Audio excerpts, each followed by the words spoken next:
Bienvenue à tous dans ce webinaire Optimiser ses posts LinkedIn organisé par le Cariforef. Donc aujourd'hui, nous accueillons Pierre-Adrien Roux pour animer ce webinaire. Et comme je le disais, n'hésitez pas à poser vos questions directement via la fenêtre de conversation, le chat. Comme nous sommes assez nombreux, on a coupé les micros pour ce webinaire. Je laisse la parole à Pierre-Adrien. Bon webinaire. Merci Claire, bonjour à toutes, bonjour à tous. Je vais mettre voilà, le chat à côté de moi. Est-ce que vous pouvez juste me confirmer qu'au niveau son, tout se passe bien, que vous m'entendez bien? Tout est OK, très bien. OK, alors on va démarrer. J'ai juste une dernière fenêtre à ouvrir.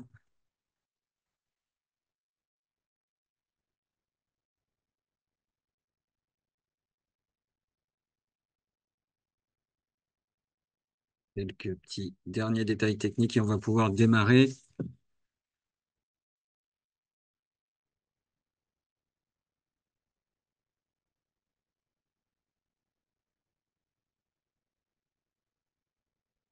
OK.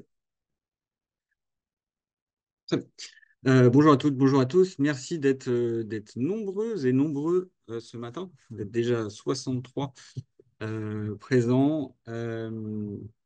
On va démarrer sur un webinaire sur la question de l'optimisation de vos posts LinkedIn. Comment être plus performant dans l'écriture de votre poste et à quoi il faut penser en fait dans une démarche voilà, de stratégie de production de contenu divers et variés que vous avez dans le cadre de vos activités. Donc, on va voir un petit peu ensemble, je pense, pendant déjà 1 heure maximum. J'ai quelques éléments, moi, à vous apporter et puis on prendra un temps d'échange et j'essaierai de répondre à toutes vos questions dans la mesure du possible. Avant qu'on démarre, je vais vous repartager mon écran. Voilà. Hop. Euh, la ressource que je vais utiliser là, ce matin avec vous, elle est en Creative Commons. Ça veut dire quoi? Ça veut dire que vous pouvez la récupérer et vous pouvez l'utiliser si bon vous semble. Je vous demanderai juste de respecter certains critères de ce Creative Commons, à savoir citer la personne qui a réalisé cette ressource et ne pas l'utiliser à des fins commerciales, mais sinon, n'hésitez pas à la réutiliser au sein de vos structures ou à revenir dessus, bien sûr, en ce qui vous concerne. Maintenant que j'ai dit ça, je vous donne le lien de cette ressource. Je vais même le mettre dans le chat, ce sera plus rapide. Voilà, comme ça, vous aurez tout avec vous. Voilà, je ne sais pas comment vous voulez vous organiser ce matin, mais vous pouvez aussi l'ouvrir parce que des fois, j'ai quand même mis des liens que je ne vais pas forcément expliciter, mais en tout cas, vous pouvez revenir dessus après ce webinaire de ce matin et puis aller consulter différents points, différentes sources, différents liens que vous pouvez approfondir par vous-même. On va commencer déjà par échanger un petit peu ensemble. J'aimerais qu'on voit un petit peu où vous en êtes pour que je puisse cerner un petit peu globalement le public qui est présent ce matin. Vous êtes 60, vous avez certainement des situations un petit peu différentes en termes de pratique de LinkedIn. Il y a certainement des débutants, il y a des gens qui sont un petit peu plus avancés. Donc j'ai juste 2, 3 questions pour pouvoir démarrer ce webinaire. Ces questions, je les ai posées sur Bicast. Alors, vous avez 2 manières de vous connecter à cela, soit avec votre smartphone qui ne doit pas être très loin en flashant le QR code, soit en allant sur mybicast.com, ça vous fait ouvrir une fenêtre de plus, mybicast.com avec le code de session 08 91 19 que vous voyez affiché là et que je vous remets dans le chat. On va se prendre 5 petites minutes déjà pour démarrer. Ça permettra aussi aux personnes un petit peu en retard d'arriver et pour moi de sonder un petit peu pour savoir où vous en êtes.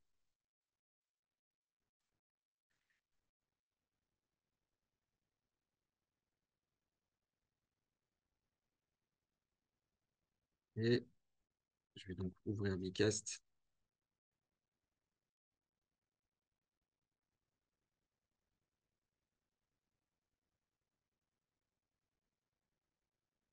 et partager mon écran.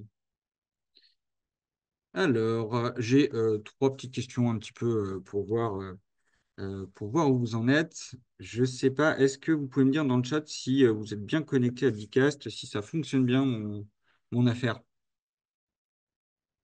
Ok, oui, ok, très bien, merci. Merci. C'est toujours impressionnant quand il y a 60 personnes, du coup on a plein de réponses d'un coup. Ça change des étudiants avec lesquels j'ai l'habitude de travailler. Donc, c'est parti. On va démarrer avec la première question. Un petit sondage, hein, ce ne sont que des sondages. À quelle fréquence publiez-vous sur LinkedIn? Est-ce que, alors il a fallu mettre certains critères, hein, ça va peut-être pas coller pour tout le monde, mais une fois par jour ou plus, une à deux fois par semaine, une fois par mois, ou rarement, ou jamais. Alors une fois par mois ou plus, hein, bien sûr. Et une à deux par semaine. Très bien, merci Laetitia. N'hésitez pas, Laetitia, à aller sur Bicast, mais c'est très bien aussi de le mettre là. Oui, ça fonctionne. Vous pouvez vous connecter via le QR code. Là, j'ai combien de réponses en tout? Oui, oui, oui, on a l'essentiel des réponses. Donc, vous avez dans l'ensemble plutôt l'habitude de publier, en fait, de manière, allez, on va dire plusieurs fois par mois, peut-être une ou deux fois par semaine pour certains, au moins une fois par mois. Donc, il semblerait, sans vouloir généraliser, que vous ayez pris des habitudes. Oui, Julie, je vais te remettre le QR code. Je vais vous remettre, pardon, j'ai tendance à tutoyer un peu rapidement. Le QR code, il est là, le QR code. Il est là, il est là, il est là.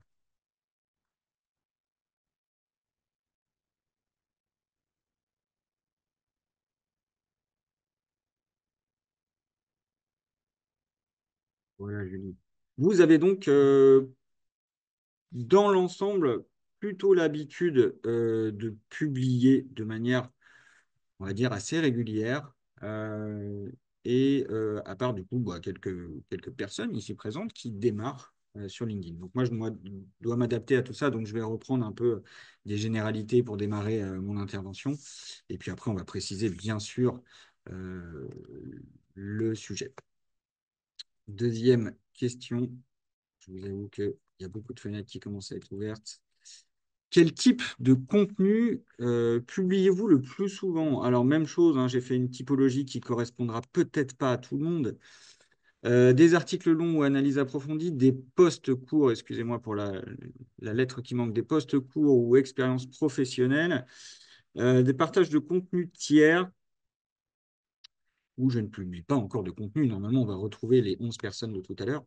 Euh, alors, bien sûr que vous faites un peu de tout, j'imagine, pour ceux qui publient régulièrement, mais l'idée, c'est d'essayer de me dire le plus souvent ce que vous postez. On est sur des connaissances ou des expériences pro et puis du partage de contenu tiers. On va voir ça, ce point-là, juste après. Il est important parce qu'il y a des évolutions depuis, allez, on va dire 2 ans sur LinkedIn, sur la nature des contenus qui sont publiés et donc la nature des contenus qui fonctionnent bien aussi sur LinkedIn. Ça me permet de placer d'entrée de jeu que, en fait, pour optimiser vos posts, on va aller sur ce sujet-là hein, principalement, comment rédiger, comment structurer, comment construire un post, parce que c'est extrêmement important. Mais pour les rendre visibles, ces posts, il y a aussi la nature des informations que vous partagez. Il y a aussi la configuration de votre profil. Il y a aussi les interactions que vous pouvez avoir par ailleurs, c'est-à-dire pas forcément liées à votre poste. Donc tout ça est un ensemble à prendre en compte aussi qui permettent d'optimiser votre poste. J'y reviendrai juste après. Ça, c'est par curiosité. La prochaine question, est-ce que vous administrez une page d'entreprise, d'association sur LinkedIn? Puisque LinkedIn fonctionne comme Facebook, c'est-à-dire que vous avez un profil individuel, personnel, qui vous permet de faire des choses, qui vous permet de produire du contenu pour vous-même, mais aussi d'administrer des pages, une ou plusieurs pages. Et la démarche est différente. La démarche est vraiment une démarche purement de communication lorsqu'on est en train d'administrer une page. Donc là, c'est vraiment presque moitié-moitié sur cette question-là. On a donc des gens qui n'ont qu'une activité que avec leur compte et l'autre moitié administre un petit peu une page. OK, très bien. Et puis, dernier élément, quel est votre principal objectif en utilisant LinkedIn? Tous ces éléments, ça va être aussi utile hein, euh, pour le Cariforef, je ne vous le cache pas, d'avoir ces informations, je pense. Donc, est-ce que c'est développer mon réseau professionnel? Est-ce que c'est publier du contenu pour partager mon expertise? Bien sûr que tout ceci peut se rejoindre. Ou est-ce que c'est trouver des opportunités, emploi, partenariat, clients, pour m'informer, recevoir? C'est vrai que je ne l'ai pas mis en fait, hein. Laetitia, tout à fait.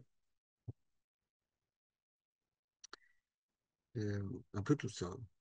Oui, ça manque, effectivement. On peut avoir aussi une démarche, entre guillemets, passive hein, sur les réseaux sociaux, pas forcément être dans une dynamique de publication de contenu, mais tout simplement de recevoir des informations. Tout à fait, Laetitia. Bon, évidemment qu'on mélange un petit peu tout ça. Ça me permettait d'avoir quelques éléments avant de vraiment démarrer cette intervention. Donc allons-y, sans plus attendre. Je vais vous repartager ma ressource. Je vous remercie beaucoup pour ces informations. Je vois que globalement, vous avez quand même une activité sur LinkedIn. On a un petit groupe vraiment qui semble débuter pleinement, mais globalement, vous avez déjà des démarches sur LinkedIn. Voilà comment on va procéder dans le cadre de ce webinaire. N'ayez pas peur, il y a beaucoup de chapitres, mais c'est parfois assez court. Je vous balaye un petit peu les objectifs de cette matinée qu'on va passer ensemble. Revenir rapidement hein, sur LinkedIn. Surtout, ce qui me semble intéressant, c'est de voir les dernières évolutions de LinkedIn en termes d'algorithme et en termes de type de contenu voilà, qui va fonctionner. Je pense que c'est surtout ça qui est intéressant. Donc, c'est ce qu'on verra aussi sur la deuxième partie, comprendre l'algorithme de LinkedIn. Le cœur de ce webinaire, c'est bien structurer un post efficace, comment rédiger un contenu qui réponde en fait aux standards de LinkedIn et aux questions de l'algorithmie. On y reviendra. Je vous ai sélectionné pardon, 4 types de publications clés, c'est-à-dire types de contenus qu'on rencontre assez souvent sur LinkedIn. Et si on les rencontre assez souvent sur LinkedIn, c'est pas pour rien, c'est parce que justement ça fonctionne. Donc on va analyser ce type de publication. J'ai prévu en cinquième point un temps sur les statistiques des postes parce que je ne vous ai pas posé la question, mais je peux vous la poser. Donnez-moi rapidement la réponse dans le chat. Est-ce que certaines d'entre vous s'intéressent aux statistiques des postes et essayent d'avoir une approche un peu plus poussée sur ce champ-là? Je vous laisse répondre, je reviendrai sur vos réponses après avoir balayé tout ce sommaire. Je me suis dit en sixième partie que ça pouvait être intéressant de mettre une entrée intelligence artificielle, ChatGPT pour pas le nommer, puisque on voit aussi fleurir un nombre de contenus qui sont faits avec ChatGPT. Ça peut être un outil très pertinent si l'on a les contenus, si l'on a les informations qu'il faut pour structurer, pour rédiger aussi, parce qu'on n'est pas tous égaux face à la rédaction. Donc, ça peut être un appui assez intéressant à voir. Donc, si le temps nous le permet, je reviendrai là-dessus. Septième partie, quelques petits conseils pratiques. En gros, des conseils que je n'aurais pas eu le temps de vous donner juste avant. Donc, ça me permet de lister des choses un peu clés. Et huitième partie, nous irons sur un temps d'échange et de questions en fonction du temps dont nous disposerons. Je regarde rapidement sur le chat. Grégory nous dit que c'est stimulant de voir les résultats de ces posts. Donc Grégory, j'en déduis que les résultats sont bons parce que ça peut avoir l'effet inverse aussi. Oui, oui, oui, oui, oui, vous regardez. Alors, je ne vais pas arriver à faire un sondage très clair, mais j'ai l'impression que dans l'ensemble, vous êtes attentif à cette question des statistiques. Elle est un peu essentielle en fait. C'est pas forcément la chose qu'on aime regarder, sauf pour ceux qui aiment les statistiques, bien sûr. Mais elle est essentielle. Elle est essentielle pour voir ce qui fonctionne et ce qui fonctionne pas. Voilà, vous pouvez rester sur un seul critère statistique et voir, oui, alors je l'ai posté à tel moment, je l'ai écrit de telle manière, ça n'a pas fonctionné, donc on va rétablir la stratégie. Oui, j'ai quand même l'impression que ces personnes qui ont répondu regardent les statistiques. Allez, allons-y. Euh,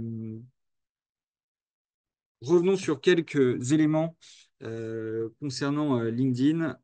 Très rapidement, savoir les grandes lignes, parce qu'on ne les a pas toujours. Création en 2002, ouverture au public en 2003. On a un réseau social qui est assez vieux, en fait. On est, sauf erreur de ma part, 2, 3 ans avant Facebook, et qui donc fait partie un peu de la première génération de réseaux sociaux mainstream, avec un fonctionnement qui a pas beaucoup bougé. Un compte, la possibilité d'administrer des pages, un fil d'actualité central, des fonctionnalités, parfois beaucoup trop, autour de ce fil d'actualité. Donc vraiment un schéma très classique de réseau social. Ce réseau social, il a quand même commencé à bien marcher à partir du milieu des années 2010 et 2016 avec le rachat de Microsoft. Euh, et aujourd'hui, on compte 900 millions à peu près de membres dans le monde. Alors vous me direz, bah, d'accord, très bien, je ne sais pas trop à quoi ça correspond, mais je vous montrerai du coup un petit classement après pour voir où il se situe parmi les autres réseaux sociaux.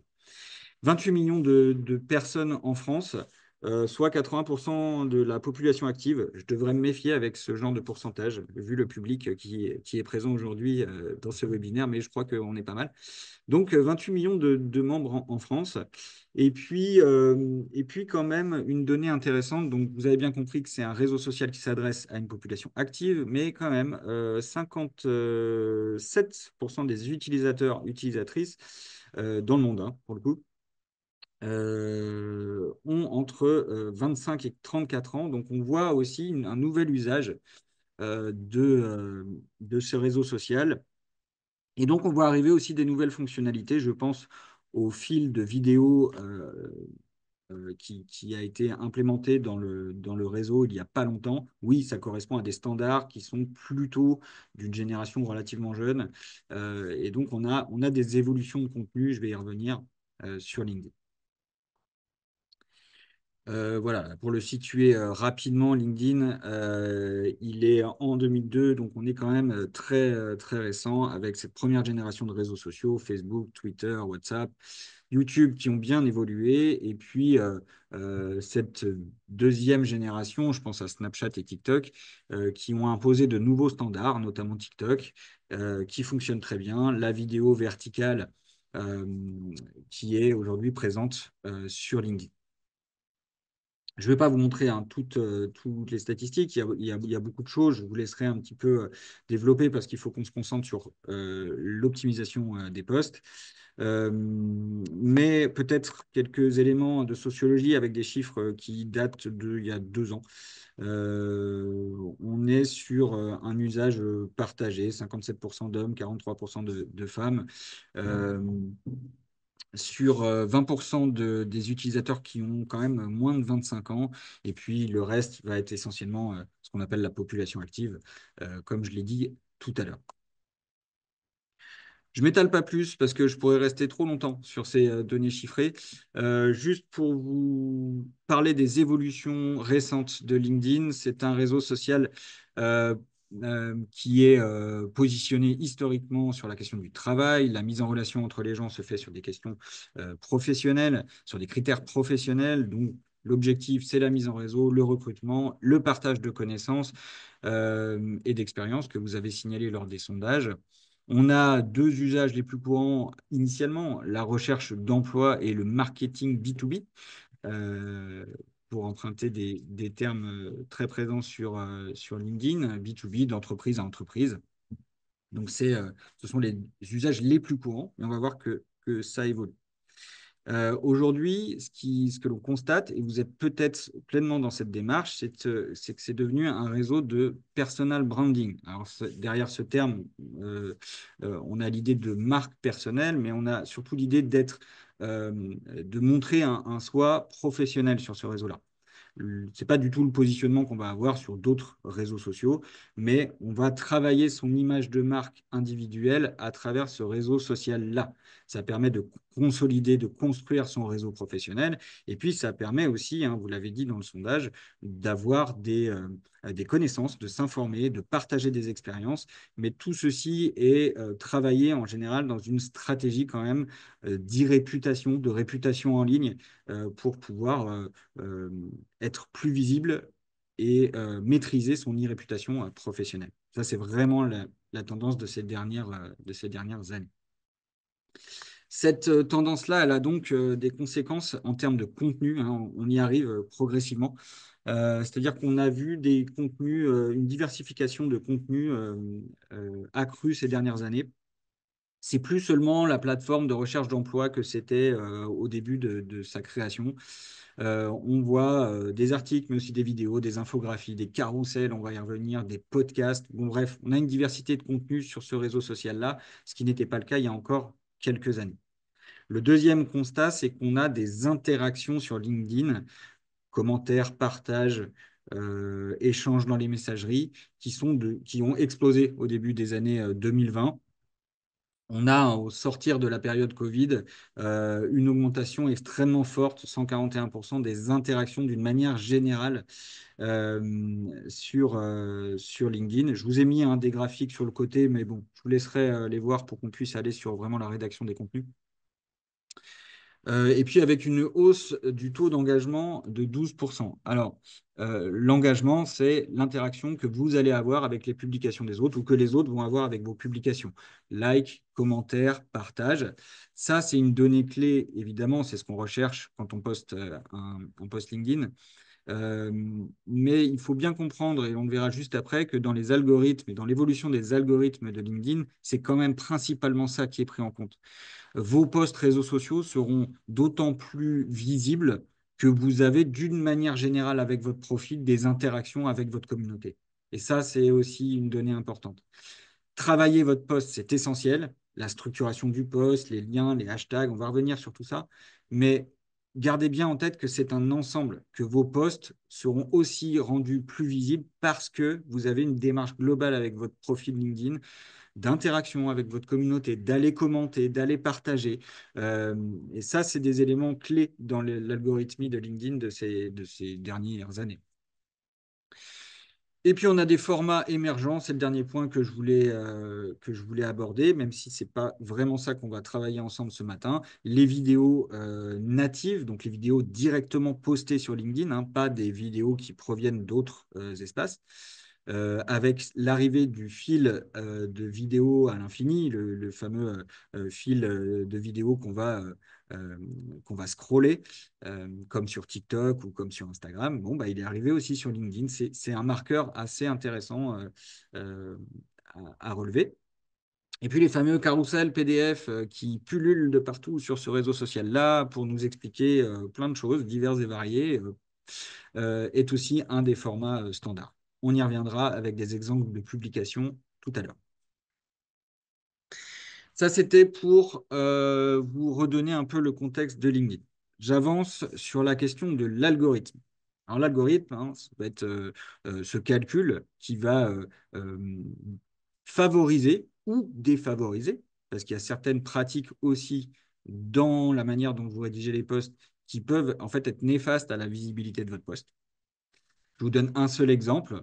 Le fait de mettre le lien, mais ça, je pense que plusieurs d'entre vous l'ont bien saisi, le fait de mettre, si vous partagez une publication extérieure, d'un site web extérieur, le fait de mettre le lien à l'intérieur du post, eh ben, en fait, va venir diminuer la visibilité de votre post.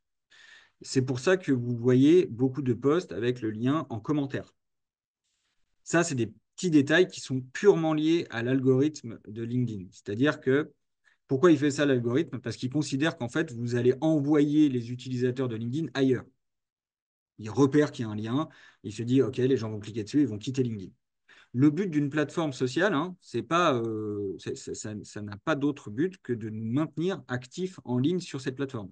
Vous pouvez prendre tous les réseaux sociaux que vous voulez. Leur but, c'est ça. Donc, le fait de mettre un lien dans le post, pour l'algorithme, c'est néfaste. Du coup, il va diminuer la visibilité de votre post. D'où des stratégies de mettre le lien en commentaire. Donc, comprendre l'algorithme, c'est quand même assez essentiel.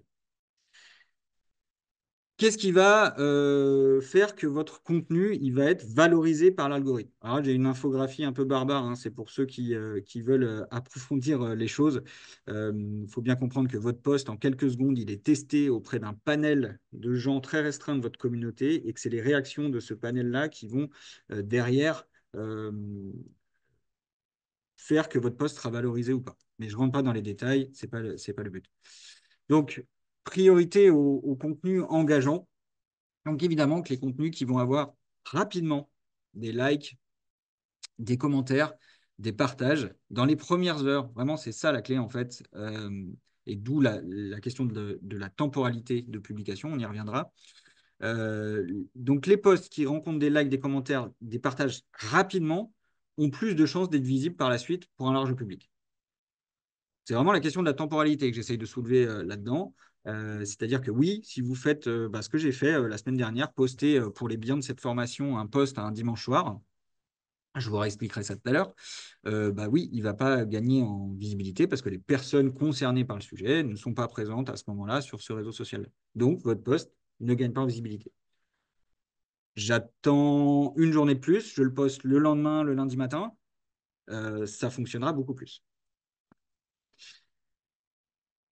Trois critères donc sont à retenir. La pertinence avec votre premier cercle de contact de votre communauté. Voilà, la pertinence du propos. Si c'est un propos qui est complètement décalé par rapport à la manière dont vous êtes présenté sur votre profil ou au centre d'intérêt de votre communauté, eh bien, il va y avoir une diminution de la visibilité. Le taux d'interaction, je viens de le dire, ce qu'on appelle l'engagement prédictif. Bon, bref, l'engagement, les likes, les commentaires, les partages. Et puis le timing de la publication. Donc, il s'agit de publier au moment où votre audience, elle est active. Donc, les matinées et le début de semaine, en général, sont plutôt favorables à la publication sur LinkedIn. Après, sur ce genre de questions, je suis toujours un peu prudent dans le sens où si tout le monde publie tout le temps en même temps, du coup, on a des tunnels de publication. Donc, il faut être un peu malin, il faut essayer de voir, et ça, vous l'aurez par test, en fait. Vous allez publier, regarder les statistiques, publier à un autre moment, regarder les statistiques, et là, vous allez au fur et à mesure cerner des temporalités et aussi habituer votre communauté à ces temporalités. Je fais un petit tour sur le chat parce que je crois qu'il y a des...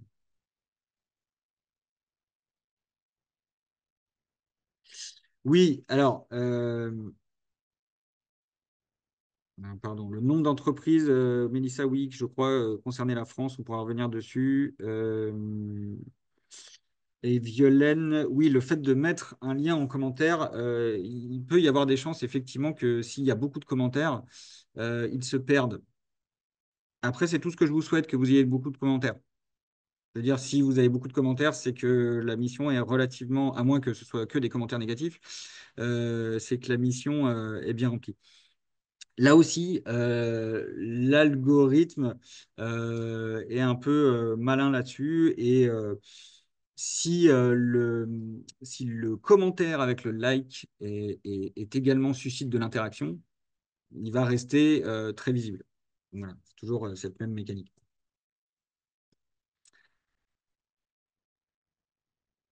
Trois facteurs qui favorisent la visibilité de vos posts. Bon, ça redit un peu ce que je viens de dire. La qualité de vos contenus. On va y venir tout de suite après. Donc, des posts qui suscitent l'intérêt. La diversité des formats. Alors, c'est vrai qu'on va se concentrer sur l'écriture ce matin, l'écriture de vos posts. Mais en réalité, vous allez gagner en visibilité sur l'ensemble de vos publications si vous multiplier, si vous diversifiez par contre les formats.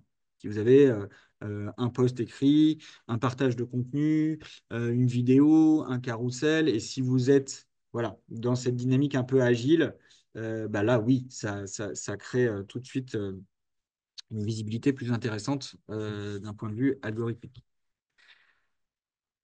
Et enfin, le troisième facteur qui va favoriser la visibilité de votre post, c'est votre manière de gérer les commentaires déjà. Je ne l'ai pas mis dans la ressource, mais ça, c'est important. Dès que vous avez un commentaire, répondez à ce commentaire, ne serait-ce que pour remercier du commentaire, si vous n'avez pas grand-chose d'autre à dire, voilà. Évidemment, si on est sur des commentaires de type troll ou qui sont là juste pour vous abîmer, bah, ne répondez pas parce que ça peut être un piège aussi. Et puis, vous pouvez bloquer les gens. N'ayez pas de scrupules là-dessus. Mais par contre, pour tous les commentaires constructifs, bienveillants, voire de gens qui ne sont pas d'accord, hein, ce n'est pas la question, répondez rapidement. Ça aussi, c'est extrêmement important sur la valorisation de votre poste, la visibilité, pardon, de votre poste. Et aussi, on constate que le fait d'interagir avec d'autres posts, voilà, le fait d'être présent en commentaire, en like sur votre communauté, eh bien, en fait, va renforcer votre propre visibilité et la visibilité, pardon, de vos posts.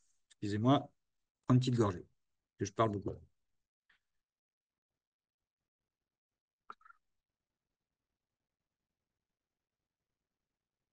3 erreurs très courantes qui viennent diminuer la portée de vos posts. La ribambelle d'hashtags, donc 3 à 5 hashtags bien ciblés, amplement suffisants. N'essayez pas de jouer à plus j'en mets, plus je suis visible. Non. Plus vous en mettez, plus vous vous diluez en fait, plus vous vous perdez. Donc, il vaut mieux les bons hashtags que trop de hashtags. Le lien externe avec les subtilités qu'on a dit et les difficultés qu'on a dit, mais clairement, le mettre dans le poste, ça diminue la visibilité du poste. Il y a d'autres stratégies. Il y a des gens qui publient leur post et qui mettent le lien dans le post plus tard, une fois qu'ils ont gagné en visibilité. Ça, moi, personnellement, je vous le déconseille aussi, parce que s'il y a quelque chose qui va nuire à la visibilité de votre post, c'est aussi le fait de retoucher vos posts derrière. Alors, il y a même un taux hein, d'acceptation par l'algorithme. Je ne sais plus exactement, mais si en gros, je veux pas avoir le bon chiffre, mais c'est pas grave, c'est pour vous faire comprendre l'idée. Si vous retravaillez après avoir posté peut-être un tiers de votre contenu, eh ben, vous allez perdre en portée, tout simplement, et ça me paraît très logique, parce que LinkedIn considère que vous pouvez nuire à l'information que vous avez mis initialement. C'est-à-dire que c'est un peu facile de susciter de l'engagement sur un contenu, puis de modifier ce contenu une fois qu'on a l'engagement. Non, ça, c'est pas correct comme pratique, même si ça se voit, ça se répand. Éviter ce genre de pratique. Et puis, trop de publications aussi. Alors, la question de la régularité des publications, elle est importante. On l'a vu tout à l'heure, vous avez déjà, pour certains, une certaine régularité. Euh, Évitez de poster plusieurs fois par jour. Vaut mieux un post que vous arrivez à faire évoluer, à travailler à travers les commentaires euh, sur une semaine. Voilà. Alors après, tout dépend de votre niveau d'activité, tout dépend bien sûr de votre dynamique, hein, de vos métiers aussi, bien sûr. Mais évitez trop de postes. En tout cas, pas plusieurs par jour, ça c'est sûr. Euh, un, deux par semaine, très bien. Très bien. Si vous voulez, hein, encore une fois, que ces postes gagnent en visibilité. Et la clé aussi, c'est la régularité. C'est-à-dire que vous prenez une fréquence de publication, vous essayez de vous y tenir le plus possible. Pour ça, vous pouvez programmer vos posts, voilà, les faire à un moment de temps libre dans votre vaste agenda, et puis programmer les posts pour qu'ils puissent paraître de manière régulière.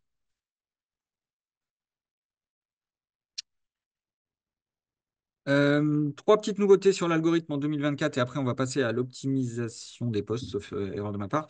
Euh, le renforcement des contenus de qualité et les interactions significatives. Là, depuis tout à l'heure, je vous parle d'engagement, mais en fait, le fait d'avoir des personnes référentes qui vont interagir avec votre publication très rapidement, là, ça va vous permettre de gagner en visibilité. Donc ça, c'est aussi la clé pour vous.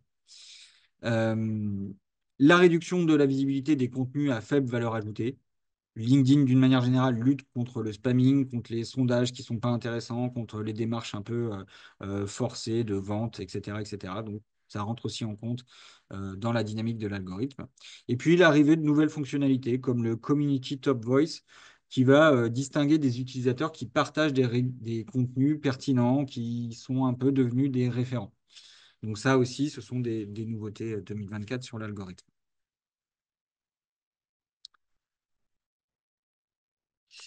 le cœur de cette matinée, c'est comment structurer un poste efficace.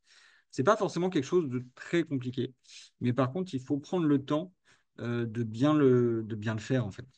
Et c'est aussi au fur et à mesure que vous allez vous améliorer. Ça demande du temps. Des fois, on poste sur LinkedIn, peut-être sans avoir vraiment le temps de travailler ce poste. Pas très grave. Mais si vous voulez vraiment avoir un contenu bien structuré, excusez-moi, j'ai carrément un bout de mur qui tombe. Euh, un contenu bien structuré, il faut quand même respecter cette structuration-là. Donc, une accroche, un contenu et un appel à action. L'accroche, vous en entendrez parler comme on parle de hook en anglais. Ce sont ces deux premières lignes qui doivent capter l'attention. Je vous montrerai après un des posts vraiment plus précis, on regardera ça. Ces deux premières lignes, ce sont les seules qui sont visibles en fait dans votre fil d'actualité.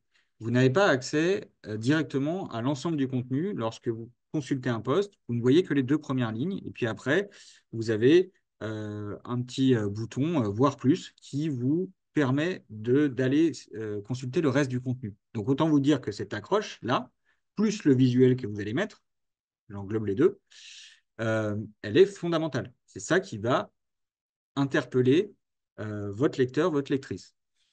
On est dans ça, hein, on est sur les réseaux sociaux d'une manière générale, hein. C'est la même chose quand vous faites une vidéo TikTok ou une vidéo Instagram. Les 2 premières secondes sont essentielles pour accrocher, capter l'attention. On est dans cette économie de l'attention et dans cette idée que bah, il y a énormément de contenus qui proviennent de toutes parts et qu'il faut accrocher votre audience tout de suite en moins de 2 secondes. Alors, pour ça, il y a plusieurs techniques et on en reverra d'autres après. Mais ça peut être poser une question. Déjà, quand on interpelle sa communauté, bah oui, évidemment, on se sent un peu plus concerné par l'accroche. Ça peut être partager un fait établi, ou au contraire, une anecdote. Voilà. Il y a plusieurs stratégies et le but du jeu, c'est aussi de ne pas être tout le temps sur la même stratégie, mais d'avoir différents types de hooks, différents types d'accroches qui interpellent, qui donnent envie d'aller consulter le reste. En gros, de cliquer sur le voir plus. L'accroche, elle doit être courte. Elle est de fait courte, mais elle doit être constituée de phrases courtes. Et ça, c'est d'une manière générale, euh, même sur le reste du post, sur le contenu. Euh, oui, il faut que ce soit efficace. Donc, ça passe pas par des phrases à rallonge. Ça passe par une clarté aussi du langage. Ça, c'est pour le hook, pour l'accroche. Deuxième partie de votre post, euh, ça va être le contenu. Alors là, c'est votre sujet, votre problématique, la manière dont vous la développez. Alors, ça dépend des sujets, mais ça peut être votre regard sur un sujet, ça peut être un partage d'expérience, ça peut être plein de choses. J'ai des exemples juste après. Mais dans tous les cas, vous devez développer un message qui est clair, avec des phrases, des paragraphes qui sont courts. Euh, vous devez apporter de la plus-value. C'est-à-dire que si c'est pour lire un post qu'on lit déjà par tous, ça n'aura aucun intérêt. Donc, la plus-value, c'est vous, en fait. C'est votre regard, c'est vos conseils, c'est vos expériences. Et là, on est pleinement dans une démarche de personal branding que j'évoquais tout à l'heure. En fait, ce qui va rendre unique vos posts, bah, c'est vous, c'est votre ton, c'est votre manière d'appréhender le sujet, l'actualité, la problématique que vous évoquez dans votre post. Troisième point sur la question des contenus, il faut être précis, il faut être clair. Et c'est vrai qu'utiliser des chiffres, alors on peut un peu faire dire ce qu'on veut aux chiffres aussi, hein, mais utiliser des chiffres, des exemples concrets, voilà, ça rend les choses concrètes directement dans votre contenu. Et la troisième partie donc, de votre post, ça va être ce qu'on appelle les appels à action, les call to action. Donc, vous invitez à commenter, à partager, à cliquer. Alors oui, je sais, ça ressemble à une démarche d'influenceur, d'influenceuse. Mais oui, bah, oui, c'est ça, en fait. On est sur un réseau social hein, qui est pensé d'un point de vue marketing comme ça. Et votre algorithme, il va favoriser ça, valoriser ça. Euh, mais ça peut être un peu plus poussé que ça. Ça, c'est quand même le niveau 0, enfin le niveau 1, on va dire. commenter, partager, cliquer, aller suivre la page de machin. Mais on peut aussi interroger la communauté sur sur le sujet que vous évoquez. D'une manière générale, il faut penser à la lisibilité de votre contenu. Alors, ça passe, je l'ai dit, par des paragraphes courts, avec des sauts de ligne, un texte aéré. Vous pouvez aller consulter ce post si vous voulez. Alors, c'est pas pour me valoriser moi, mais je l'ai fait spécifiquement, c'est le fameux post du dimanche soir, là. Donc, vous voyez que dans ce post, même si on ne lit pas le contenu, je vous invite à le lire quand même plus tard, mais même si on ne lit pas le contenu, vous avez une phrase d'accroche qui est tout à fait présente, visible, avec, on sait qu'on va parler de TikTok tout de suite. Vous avez trois paragraphes de développement avec des phrases courtes, des paragraphes courts, deux, trois phrases par paragraphe. Les emojis viennent aussi, on ne peut pas les sous-estimer parce qu'en fait, ils viennent structurer le contenu, ils viennent habiller le contenu, illustrer. Ils peuvent aussi nous donner tout de suite des indications, mais ils viennent illustrer et habiller le contenu. La phrase comment pouvons-nous contribuer en tant que professionnels, parents ou créateurs à bâtir un environnement numérique vraiment inclusif, c'est le call to action. Voilà. Donc je vous disais, on n'est pas obligé de juste de dire commenter, partager. Voilà. On peut vous poser des vraies questions à sa communauté et c'est d'autant plus intéressant. Euh, et puis en fin de post, j'ai rajouté, je ne sais plus combien j'en ai mis, un, deux, trois hashtags qui correspondent à des hashtags qui sont suivis. En fait, pour savoir si un hashtag est intéressant, bah, tapez-le dans votre barre de recherche LinkedIn, hein. Vous tapez hashtag santé mentale de cette manière et vous voyez en fait le nombre de personnes qui suivent ce hashtag régulièrement. Donc ça, c'est intéressant aussi. En gros, pas trop de hashtags et un mix entre des hashtags assez larges et des hashtags plutôt de niche. Social media, c'est large. Digital responsibility, c'est resserré. Voilà. Et vous remarquerez que j'ai tagué aussi, j'ai mentionné Sophie et David, là, en l'occurrence, qui sont les auteurs des deux articles. Je vais vous l'ouvrir hein, parce que ça ira plus vite.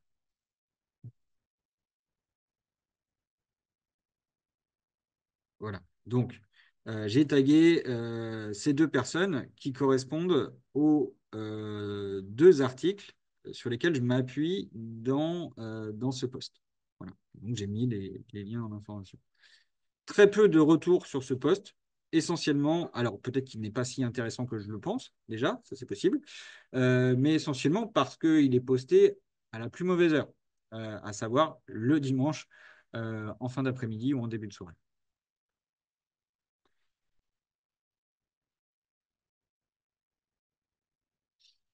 Je reviens un petit peu sur l'accroche, le hook. Vous avez 2 secondes pour accrocher votre cible. Donc, vous avez un objectif, là, c'est de faire en sorte qu'il clique sur le voir plus. Vous pouvez, il y a quelques astuces. Je vous ai mis une infographie aussi sur le côté, sur les angles, les différents angles des accroches possibles. Mais gardez en tête des choses un peu, des astuces un peu essentielles. Bon, elle doit être courte et percutante. Vous n'êtes pas obligé même de faire 2 lignes. Une ligne peut suffire et après vous sautez à la ligne pour que la personne puisse aller voir le reste du contenu. Poser une question, ça reste la meilleure manière d'engager l'audience dès le début de votre poste. Commencez avec des chiffres ou des statistiques ou des faits surprenants. En gros, attirer l'attention avec quelque chose de simple à comprendre ou qui éveille la curiosité. Vous pouvez avoir une approche un peu storytelling. Alors, on en revient un petit peu. Storytelling, c'est cette narration professionnelle, voilà, qui peut avoir un peu des dérives aussi. Pendant de nombreuses années, on a eu beaucoup d'entrepreneurs qui se questionnaient sur le sens de la vie à travers le regard de leurs enfants un bon matin de promenade sur la plage. Bon, ça, on a un peu passé cette époque-là, j'ai l'impression. Mais savoir raconter son expérience professionnelle, c'est important aussi, sans partir dans forcément des narrations qui seraient un peu lyriques et un peu plombante aussi. Il s'agit aussi de jouer sur le langage émotionnel, sur les émotions pour capter l'intérêt. Ça, c'est l'accroche la plus stratégique, je pense. Et puis, vous pouvez également placer un emoji. Alors après, lorsqu'on parle de capter l'attention par l'émotion, il peut y avoir plusieurs manières. Cette infographie, je l'ai prise d'un compte, c'est Orange Janvier, qui travaille sur ces questions-là. Je vous ai mis le lien vers son compte si vous voulez aller un peu plus loin. Euh, Vous pouvez jouer sur la question de la crédibilité, de l'éloquence, de la peur, de l'inspiration, de la curiosité. Voilà, je vous laisserai un petit peu voir toutes ces approches en détail, mais ça peut être assez intéressant de varier un petit peu la manière de construire son accroche. Le contre-récit, par exemple, c'est aller à l'encontre d'une actualité, aller à l'encontre de ce qui se dit un peu partout sur LinkedIn. La célébration, c'est partager une réussite professionnelle, qu'elle soit individuelle ou collective. La curiosité qui va susciter l'intérêt sur telle ou telle thématique. Bref, vous avez plusieurs approches possibles, certainement plein d'autres, hein, mais l'idée, c'est de varier les approches et de capter l'attention de votre cible. Je vois le temps filer à une vitesse incroyable. Euh, la question des visuels. Bon, je pense que j'ai un peu fait le tour sur la question de l'écrit avec accroche, contenu, appel à action. C'est ce qu'on appelle la méthode, ici vous l'avez sur le côté AIDA, capter l'attention, susciter l'intérêt, le désir et l'action. Ça, c'est très marketing aussi quand on a vraiment quelque chose à vendre de très concret aussi. Euh, Travailler vos accroches, c'est vraiment le point le plus important. Et puis après, c'est des conseils d'écriture web. Écrire efficace, court, simple, compréhensible et appuyer sur des faits, appuyer sur des statistiques. Une fois que vous maîtrisez ça, il y a aussi la question des visuels. Ils sont tout aussi importants que votre accroche écrite, voire plus, en fait, parce que c'est ça qu'on va voir en premier lieu dans notre fil euh, sur tous les réseaux sociaux. C'est l'élément visuel que vous allez mettre avec votre poste. Alors évidemment, ne pas en mettre, c'est déjà se tirer une balle dans le pied. Il faut un visuel. Euh, et une fois qu'on a dit ça, il y a plusieurs possibilités qui s'ouvrent à nous. Les images. Bon, simple, un post avec une image. Euh, Ceci étant, alors utiliser des photos personnelles. J'aurais pas dû l'écrire comme ça, hein. N'utilisez pas de photos personnelles, sauf si c'est vraiment votre démarche individuelle. Ce que je voulais dire par là, c'est des photos euh, individuelles, professionnelles. Voilà. C'est-à-dire que vous incarnez votre profil. Donc vous pouvez, mais on n'est pas tous égaux là-dessus et tout le monde n'est pas enclin à le faire, bien évidemment. euh, Entre guillemets, vous mettre en scène dans votre situation professionnelle pour illustrer le propos, si cela cadre. Mais en tout cas, des images originales, dans le sens, pas des images que vous allez tirer d'une base de données d'images gratuites qu'on verra partout et qui ne vous correspondront pas. En fait, il faut que vos images correspondent à la fois à votre poste et à votre personne. Voilà. Donc, on va privilégier des visuels de qualité, des visuels un peu authentiques, et puis bien sûr des visuels qui sont directement liés à votre message. Il y a une complémentarité entre l'accroche et le visuel qui est très importante à travailler.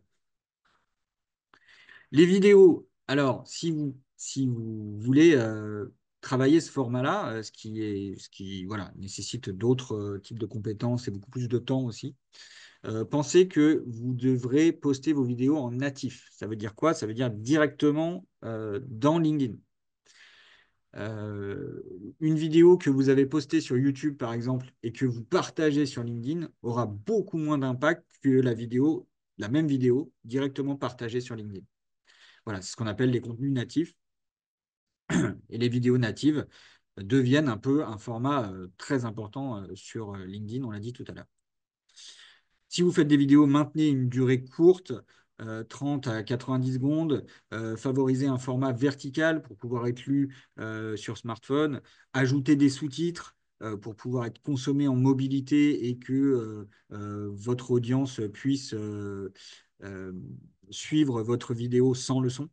Voilà, donc ça c'est très important. Vous savez, c'est devenu le standard un peu partout. Et il y a un troisième type de contenu visuel qui est très présent aussi sur LinkedIn, ça va être les infographies et les carousels, les fameux carousels. Alors je parle de carousel PDF parce que c'est bien en format PDF qu'ils apparaissent comme vous l'avez là sur le côté.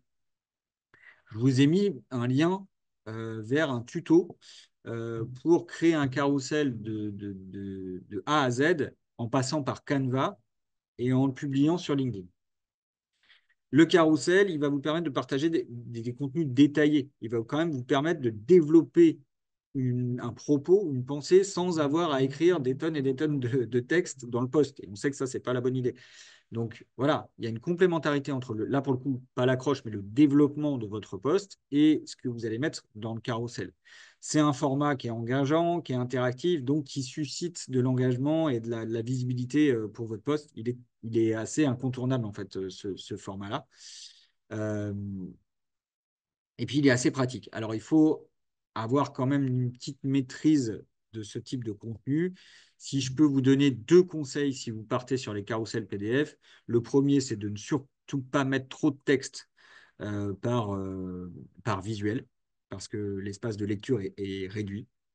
Et le deuxième, c'est de ne pas faire trop de slides, trop de contenu en carrousel. 8, 10 slides dans votre carrousel, maximum, c'est déjà beaucoup. C'est-à-dire que si déjà votre audience, elle va jusqu'au 7e, 8e, bah, vous êtes déjà content. Encore une fois, je le rappelle, l'idée, elle est de jouer sur plusieurs tableaux et des fois de privilégier l'image, la vidéo, les infographies, les carousels. Alors vous me direz, oui, mais on n'a pas le temps. Je vous comprends. J'aimerais également, moi-même, avoir un peu plus de temps pour aller là-dessus. Mais je vous dis, moi, ce qui fonctionne d'un point de vue algorithmique aussi. 4 types de publications un peu incontournables, qu'on rencontre beaucoup et qui fonctionnent. La première, je l'ai évoqué un peu tout à l'heure, ça va être les posts narratifs, ce qu'on appelle le storytelling professionnel. L'idée, c'est de raconter une expérience personnelle et ou professionnelle. Vous avez compris que la frontière n'est pas toujours super claire sur ces sujets, mais qui soit marquante, qui soit éloquente.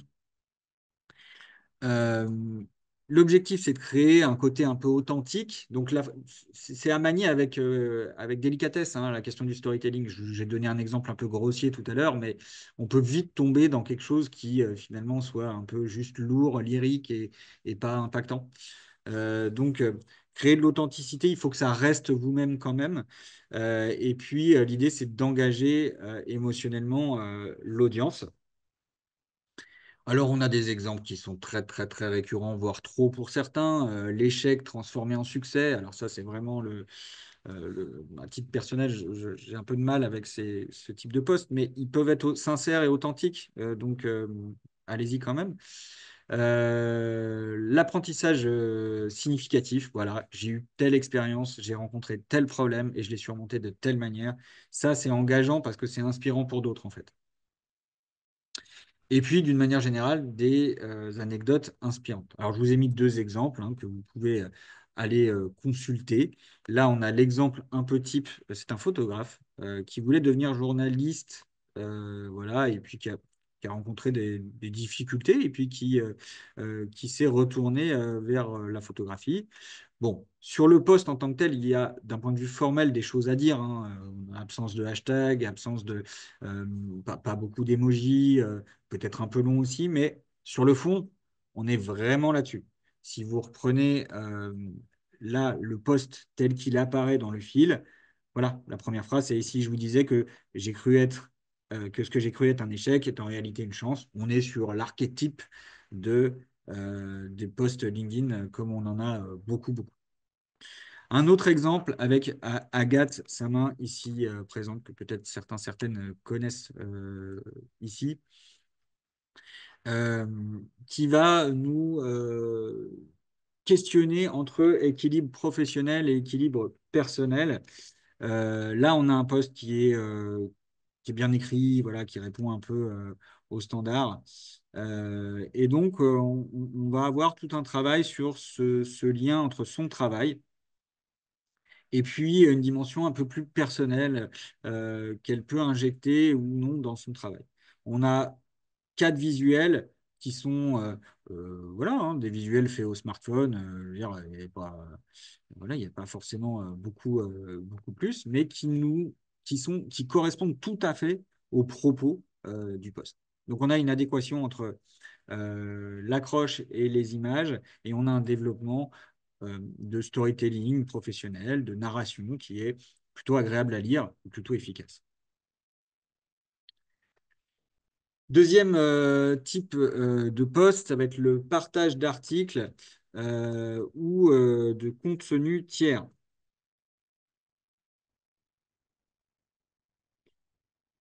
Ah, vous avez Marie-Hélène a participé à la réunion. Très bien. Ouais, écoutez, j'étais pas, j'ai visé juste en ce qui vous concerne.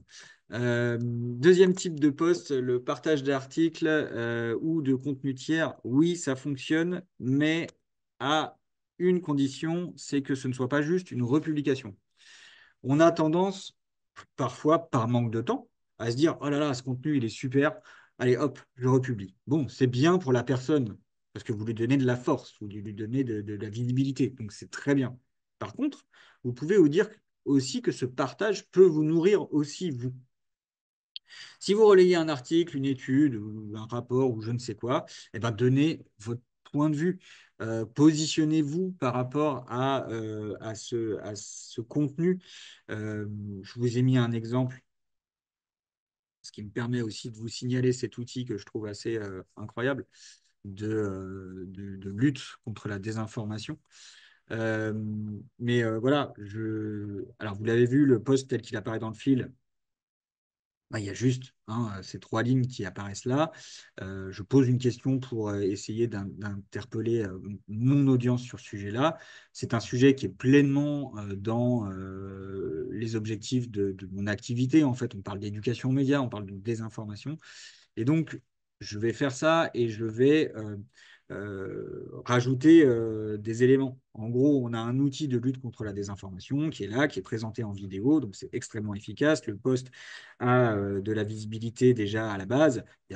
Il est construit par des gens qui maîtrisent la communication, donc il n'y a pas de souci. Moi, je vais rapporter ce propos, expliquer ce qu'est cet outil et puis donner mon point de vue. Je vais expliquer ce que j'aime bien dans ce projet euh, et même voilà, bah, féliciter, taguer les personnes, mentionner les personnes qui sont concernées par ça. Et je vais aller créer du relais auprès euh, d'autres comptes. Je travaille aussi, je ne l'ai pas dit tout à l'heure, avec l'association Fragile, qui est une association d'éducation aux médias à Nantes. Et donc, je vais aller mentionner, taguer les gens qui travaillent dans cette association pour que, bah, voilà, ils prennent connaissance de ce contenu-là. Donc, en fait, on relie des gens, en fait. On relie des communautés les unes aux autres en faisant ça. Troisième type de poste qui fonctionne bien et qui peuvent être utilisés à condition de ne pas faire que ça, bien sûr. Ça va être les sondages. Les sondages, les questions ouvertes. euh, voilà, vous pouvez interpeller directement, là, hein, comme je l'ai fait en début de webinaire, la communauté à travers des questions simples. Encore une fois, il faut des questions simples avec des choix simples. Et ça permet de stimuler directement les interactions, hein. C'est vraiment là tout bête pour le coup. Là où il faut travailler votre question, encore une fois, c'est qu'il faut que ce soit bien en lien avec bah, la raison d'être de votre profil. Je vous ai mis deux exemples. L'un,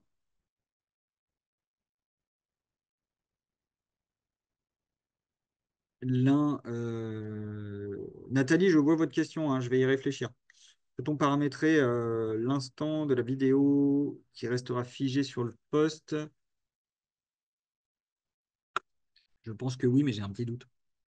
Mais je pense que oui. Au moment où vous uploadez en natif, au moment où vous chargez, publiez votre vidéo en natif, je pense qu'il y a une fonctionnalité qui permet de choisir la vignette. J'ai un petit doute en fait, mais je vais vérifier ça. Je vais essayer de vérifier ça avant la fin du webinaire. Voilà, je reviens sur mon sondage. là, qui est un compte Aline Pérez. Certains connaissent certainement cette personne, puisqu'elle commence à avoir un petit peu de succès avec ses vidéos, des vidéos qui vont questionner la question du management, la question du RH, la différence entre les générations sur ces questions-là. On est vraiment sur un sujet, bon, on apprécie ou pas les vidéos et l'humour qu'il y a à travers ces vidéos, mais je trouve que le sujet, par contre, il mérite d'être travaillé très fortement, à savoir voilà, comment se positionne telle génération par rapport à la question du travail, par rapport à la question du travail en équipe, etc., etc. Donc, c'est intéressant parce que votre réponse à ce sondage risque d'influencer mes vidéos. En faisant ça, à quelle génération appartenez-vous? Elle questionne directement sa communauté sur, en gros, quel âge avez-vous, quoi. C'est vraiment ça. Et elle va positionner son contenu en fonction de ça. C'est tout bête, hein. C'est tout bête, mais ça reste efficace, ne serait-ce que pour comprendre la démarche globale de production de contenu d'Adeline Pérez. Je vous ai mis un autre exemple d'une agence nantaise que j'aime bien citer, qui s'appelle West Digital, qui travaille beaucoup sur les stratégies réseaux sociaux des entreprises, qui est une agence hein, de communication. Même chose. D'ailleurs, est-ce qu'il est ouvert ce poste? Non. Alors, ce sont des sondages un peu anciens, donc ils sont fermés, hein. Vous pouvez paramétrer la durée du sondage, vous pourrez le fermer manuellement. Combien de temps consacrez-vous à l'analyse des performances de vos publications chaque mois? Voilà, ça permet aussi d'aborder ce sujet-là et de voir si, il y a un intérêt à derrière faire un autre poste. Et en tout cas, ça suscite un peu de visibilité, même si je vois qu'il n'y a pas eu beaucoup de sondages hein, quand même sur ce deuxième poste. Quatrième type de publication qui fonctionne bien, voilà, alors ça pour le coup c'est fondamental, les témoignages, les retours d'expérience d'équipe. Oui, vous créez de la dynamique d'équipe en publiant, on l'a vu tout à l'heure là avec l'exemple d'Agathe, vous créez de la dynamique d'équipe. Donc n'hésitez pas à raconter en fait l'expérience. C'est pas tout de dire oui, alors on est allé avec l'APECOM visiter le CHU, c'était super. Non, non. Racontez en quoi ça vient nourrir votre expérience professionnelle. Est-ce que ça a créé de la cohésion d'équipe? Est-ce que ça vous a permis de réfléchir sur tel ou tel sujet et interpeller les personnes qui vous ont accompagné aussi dans cette expérience-là? Je trouvais que ce poste était intéressant pour ça, parce qu'il donnait à voir en fait la réalité, les coulisses d'une activité professionnelle. Et donc, on travaille cette écriture-là. On va présenter une réalisation, le témoignage d'un client, ça peut être ça aussi, une réussite collective. euh, on va mettre en avant des collaborations, la question. En fait, ça vient donner confiance, crédibiliser aussi par rapport à votre positionnement professionnel. Je vous ai rajouté, euh, oui, je pense qu'on peut, Caroline, créer un sondage à partir de votre smartphone. Je pense que c'est tout à fait possible. Cette chose-là, vous me posez des cols, vous me posez des cols. Je vous confirme à l'instant que à partir d'un smartphone, on peut publier en fait la même chose que vous publiez sur ordinateur. Vidéo, photos, événements, recherche d'emploi, d'emploi, sondage, etc., etc. Je vais accélérer un peu pour qu'on puisse garder un vrai temps d'échange parce que je pense qu'il y a pas mal de questions. Là, je vous ai mis une infographie avec d'autres types de contenus qui fonctionnent bien. Vous pouvez suivre cette personne. Je vous ai mis à la fin de ma ressource quelques comptes très LinkedIn, hein, très stratégie marketing LinkedIn, mais qui peuvent aussi vous apporter de la réflexion par rapport à votre propre stratégie LinkedIn. Donc voilà, vous avez évidemment plein de choses que vous pouvez poster au-delà des quatre exemples un peu archétypes que je vous ai donnés juste avant. Hop. La question des statistiques, oui, elle est importante, on l'a dit tout à l'heure. Euh, alors, encore faut-il savoir quoi regarder et où aller chercher les informations. Alors, on a deux types de statistiques. Je vous ai donné un peu les chemins pour y accéder. Il y a des statistiques qui vont concerner votre profil sur ces 7 derniers jours. Ça, c'est très bien pour avoir une vision un peu globale de l'évolution de votre profil.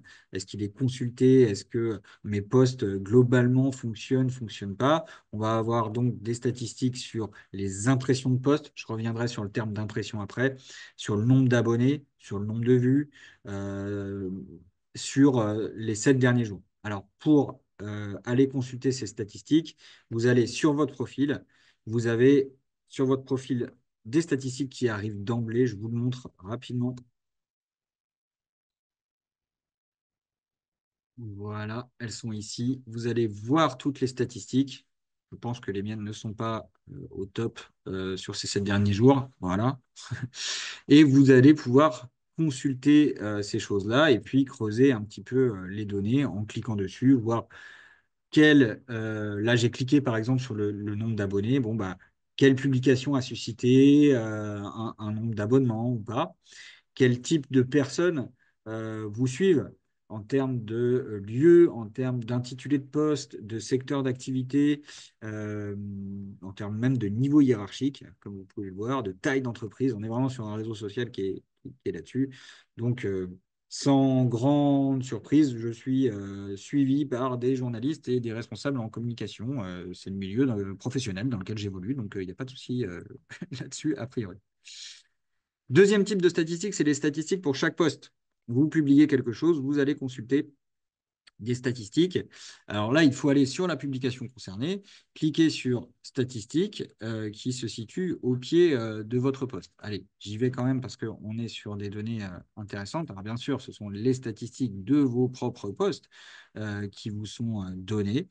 Bon, j'aurais aimé des statistiques un peu plus flatteuses que celles que je vais vous présenter, mais c'est pour vous montrer l'endroit où elles se situent.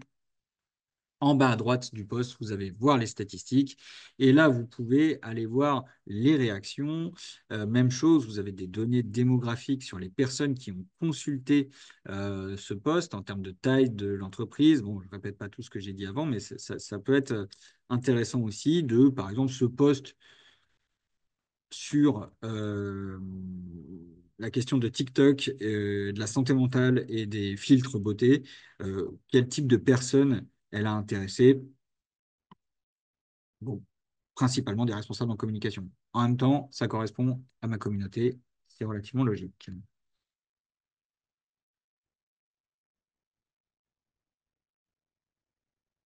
J'arrive, Henri, j'arrive vraiment. On va essayer de se prendre les 10 dernières minutes pour répondre à toutes vos questions. Donc, pas toutes, je ne vais pas vous mentir, mais le plus possible. Bon, qu'est-ce qu'il faut regarder en termes de statistiques? Les impressions, les réactions, les commentaires, les republications, les données démographiques. Voilà. Je vous ai mis les définitions, vous allez voir ça. Et en fait, c'est un peu une usine à gaz, hein, les statistiques sur ce genre de réseaux sociaux, parce que d'une manière générale, voilà, il y a plein de critères. Les impressions, c'est quand même le plus important, selon moi. Le nombre de fois où votre post il s'est affiché sur LinkedIn. Donc ça, c'est vraiment le résultat de l'algorithmie liée à votre post. Les réactions, le nombre de réactions, les j'aime, les commentaires, tout ça, bien sûr que c'est fondamental. Mais au-delà de ça, ce qui est intéressant, c'est que vous pouvez après analyser, à partir de l'espace engagement, vous pouvez analyser finement votre communauté avec des filtres et avoir une approche un peu plus filtrée par des critères, excusez-moi, il y a une coquille dans cette ressource, par des critères démographiques. Donc, si je veux voir, par exemple, sur une publication, se compenser que les formateurs, ou que les animateurs radio, ou que les responsables de communication, eh ben, je peux avoir une vision un peu plus fine de ça.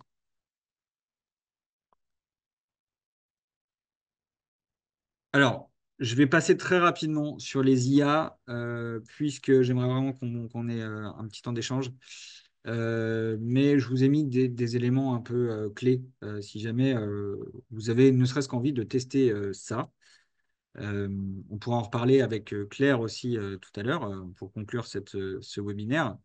Mais oui, ChatGPT, il peut être un outil super important, enfin aidant du moins, pour identifier des idées, pour, euh, pour avoir un poste un peu formaté, c'est le piège aussi, mais au moins bien structuré avec ce hook, ce développement et ces emojis, les phrases courtes, tout ce qu'on a dit, tout ça. ChatGPT, lui, a complètement intégré ce truc-là. Donc, ça peut être une aide aussi. Testez-le. Testez-le pour voir. Le risque, c'est quoi? Le risque, c'est que votre poste ne soit pas assez authentique. Voilà. C'est principalement ça le risque. Il ne faut pas oublier que c'est vous, c'est votre démarche individuelle.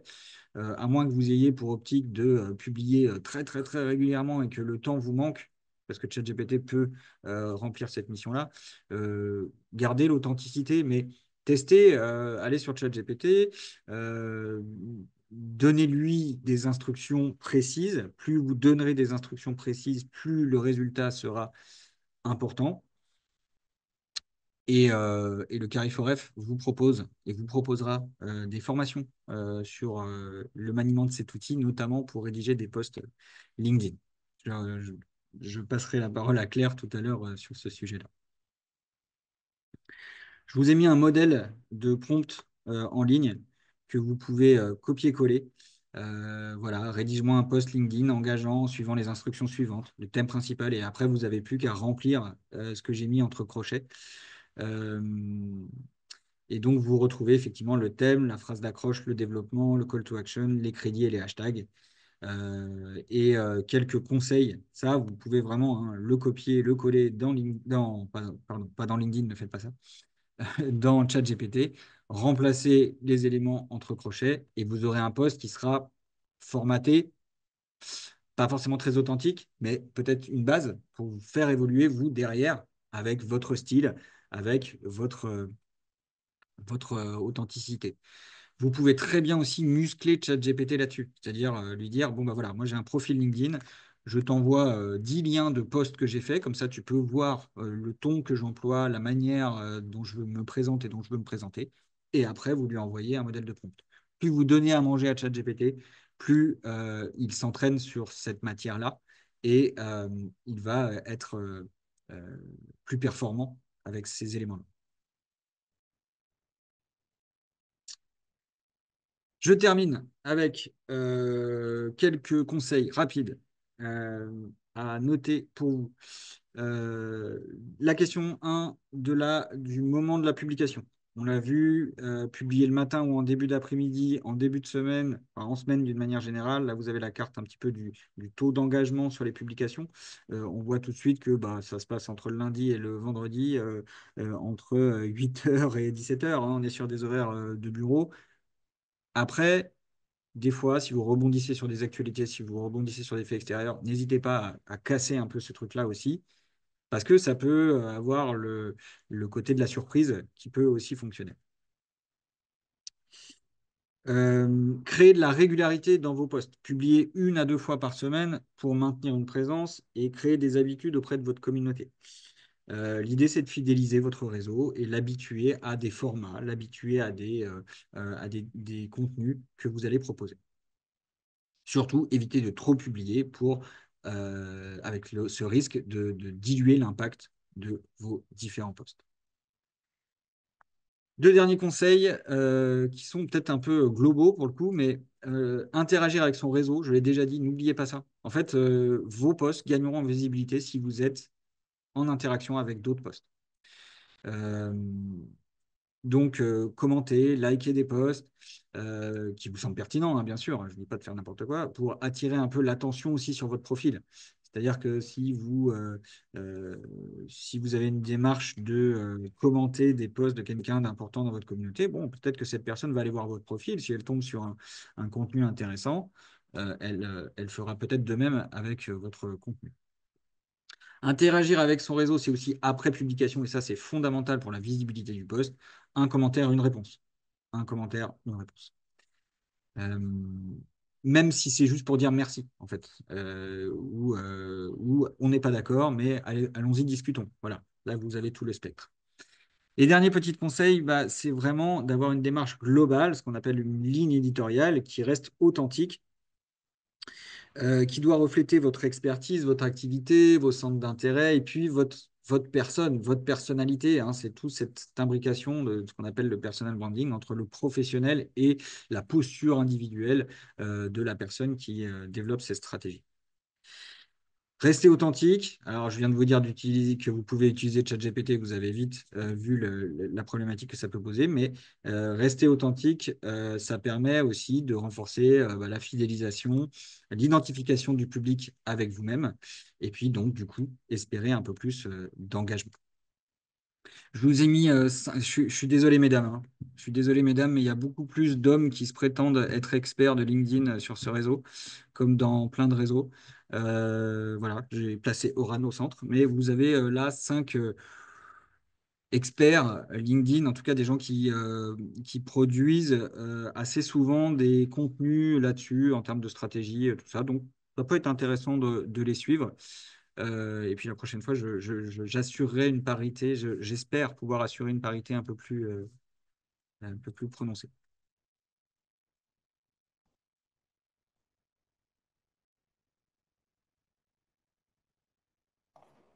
Merci Pierre-Adrien pour tous ces éléments. Si vous avez des questions, il nous reste quelques minutes. N'hésitez pas à les poser dans le chat. Alors, il y en a déjà, hein. Euh, on peut créer un sondage avec smartphone, ça c'est bon. J'ai créé une page pour une communauté importante, au moins 1000 personnes. Cette page est publique et j'ai du coup de nombreux posts venant de gens en rapport avec l'objectif de la communauté.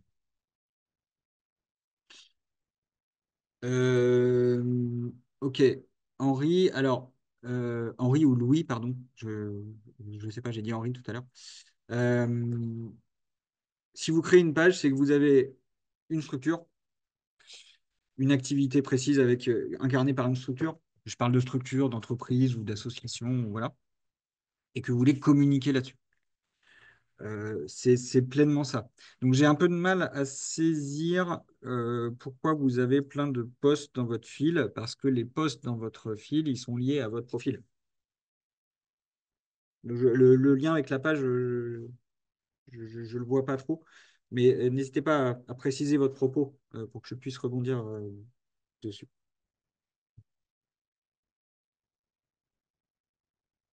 On a des bouts d'échange aussi, semble-t-il. N'hésitez pas à poser quelques questions, hein. Sinon, moi, je peux meubler, mais ça va. Ça fait 1 heure et demie que je parle. Euh, peut-être, ouais, je vais vous poser une question pour que vous réagissiez un peu dans le chat. Euh, est-ce que vous avez appris des choses dans le cadre de ce webinaire? Allons-y comme ça, s'il vous plaît. Un petit message dans votre... Oh oui, oui.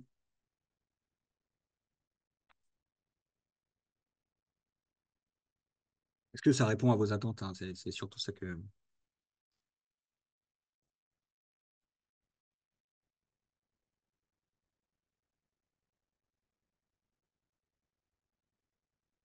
Ouais, les carousels, Virginia, n'hésitez pas avec les carousels. Et puis alors, les choses étant tellement bien faites au Carrefour F que vous avez tout de suite le partage de plusieurs rendez-vous à venir. Euh, J'en donc, profite pour aller dans la continuité de ah tout ce que oui, nous a dit Pierre-Adrien pour vous présenter une partie de l'offre de professionnalisation de 2025 qui vont vraiment dans la continuité, concevoir une affiche et des visuels pour communiquer sur les réseaux sociaux. Donc c'est Pierre-Adrien qui anime cet atelier qui a lieu au Mans. Donc n'hésitez pas à vous y inscrire. Après, on a un webinaire sur utiliser l'IA dans l'orientation, l'insertion et l'évolution professionnelle. Et puis, venez tester des outils d'IA générative. Même chose, on est sur un atelier et celui-ci est à Nantes. C'est juste pour venir compléter. Après, n'hésitez pas, si vous avez encore quelques questions, il nous reste quelques minutes.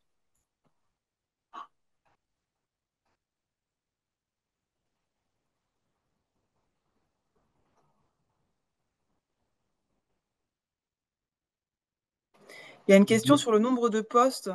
Euh, hein, Pierre-Adrien, pour la page d'une association ou d'une entreprise, y a-t-il un nombre de postes maximum par oui. semaine? Alors, ouais, il y a pas de maximum dans le sens où techniquement vous pouvez publier énormément de choses. Non, c'est vraiment, moi je conseille un ou deux posts par semaine.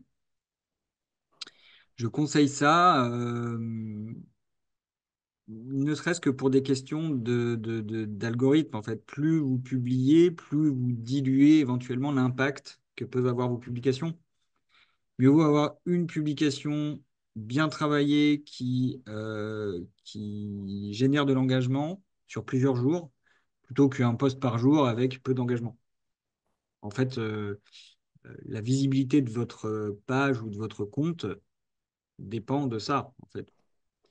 Ne dépend pas du nombre de posts, elle dépend de l'impact de vos posts. Donc moi, je sais pas si ça répond bien à la question, hein, mais je conseille vraiment de limiter ça. Oui, pour une page ou une association, une entreprise, et qu'il y ait aussi un nombre maximum. C'est la même chose que, voilà, que Pierre, c'est la même chose que individuellement. Ah oui, bonjour Pierre, on se connaît Pierre.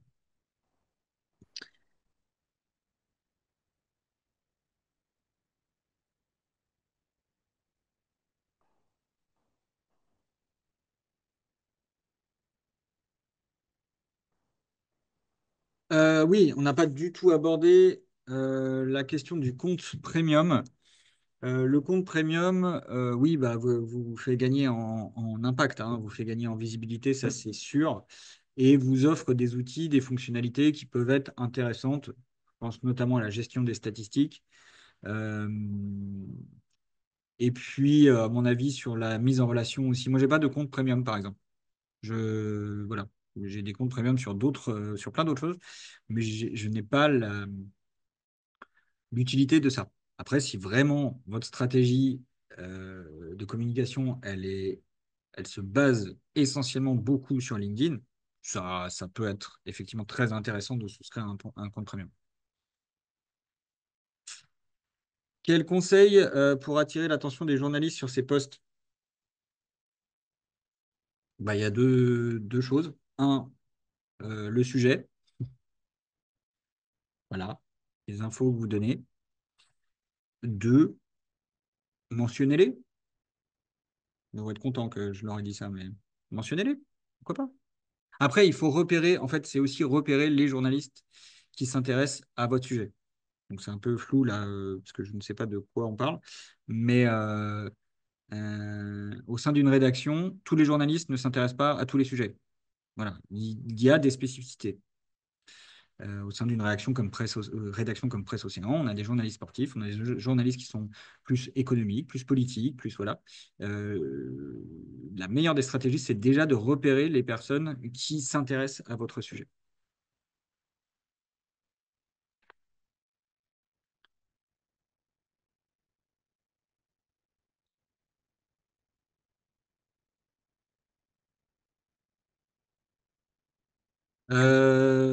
Nathalie, oui, ça va jouer aussi sur l'éventuel sponsoring. On n'a absolument pas parlé de cet aspect-là, parce que ce n'est pas forcément le but. Mais vous créez un événement, généralement, vous pouvez sponsoriser cet événement, et là, du coup, vous allez pouvoir cibler euh, plus précisément les gens que vous voulez atteindre.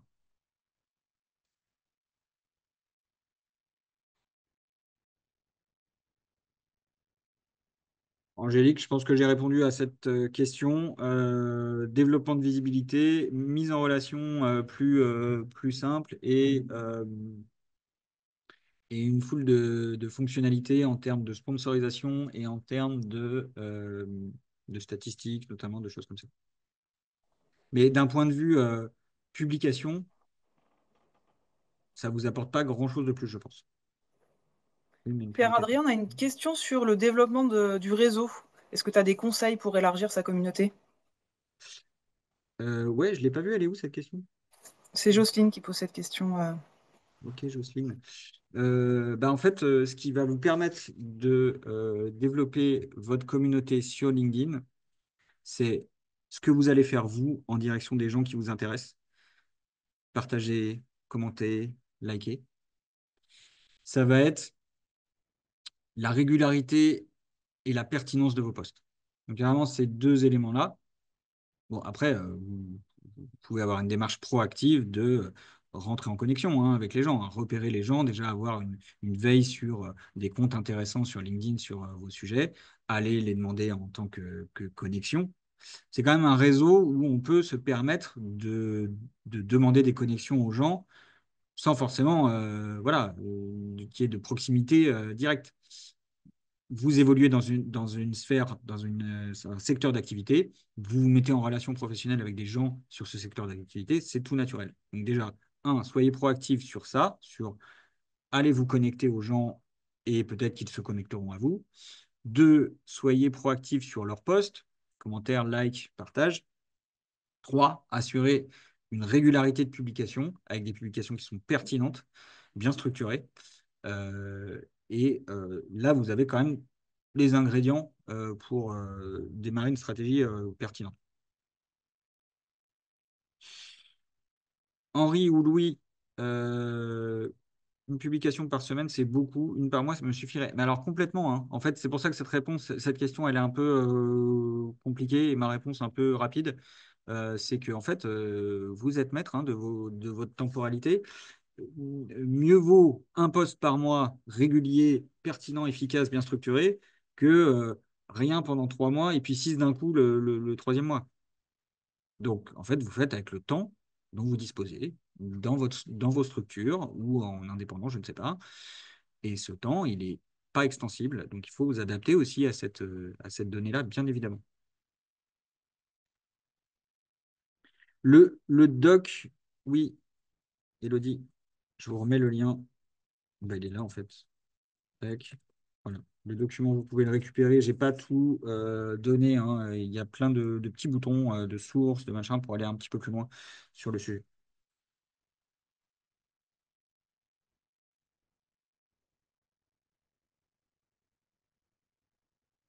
Ah, il y a une question. La question de midi 32, elle est pas mal. Est-ce que l'on est-ce que l'on peut mettre le même contenu sur Facebook ou est-ce néfaste? Alors, faire des copier-coller entre les réseaux, c'est pas une bonne idée. Faire du copier-coller d'une manière générale sur le web, ça déréférence vos contenus. Donc, c'est pas une bonne idée. Par contre, vous pouvez parler du même sujet, mais différemment. Euh, Soit en termes de format, soit en termes de manière d'aborder le sujet. Et ça se trouve beaucoup quand vous prenez des comptes de médias qui ont des réseaux sociaux un peu partout. En gros, ils peuvent avoir une actualité, une information essentielle, et puis bah, sur TikTok, ils vont faire une petite vidéo, sur LinkedIn, ils vont faire un carrousel, etc., etc. Ce qu'il faut bien vous dire, c'est que vous n'avez pas totalement la même cible d'un réseau à un autre. Donc, vous adaptez votre ton, votre propos, votre manière de produire du contenu en fonction de cette cible et en fonction des spécificités de ce réseau. Donc, oui, vous pouvez parler du même sujet, mais faites pas des copier-coller. Là, ça va vous nuire.